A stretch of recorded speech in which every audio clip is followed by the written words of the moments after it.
રૂબેલથી નાથપુરાના માર્ગમાં કેડસમાં પાણી ભરાતા વિદ્યાર્થીઓ તેમજ પશુપાલકોને ભારે હાલાકીનો સામનો કરવો પડે છે।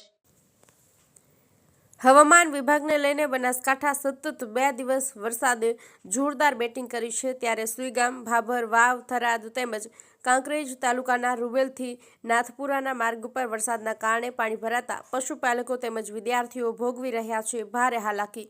તેમજ રૂબેલથી નાથપુરાના માર્ગમાં પાણી ભરાતા રૂબેલની સીમા તેમજ દાદરણીપરામાં રહેતા ખેડૂત પરિવારો પણ ભારે હાલાકી વેઠી રહ્યા છે। અહીં 60થી વધુ પરિવારના લોકો વસવાટ કરે છે। ત્યારે બાળકોને પણ રૂબેલ અભ્યાસ કરવા જવા માટે પાણીમાંથી પસાર થવું પડે છે, જેને લઈને વિદ્યાર્થીઓ ભારે હાલાકી ભોગવી રહ્યા છે। તેમજ પશુપાલકોને પણ દૂધ ભરાવવા જવું પણ મુશ્કેલ બની ગયું છે।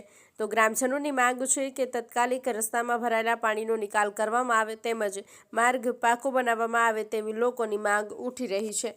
ગોપાલ કે પૂજારા, ભાભર, બનાસકાંઠા।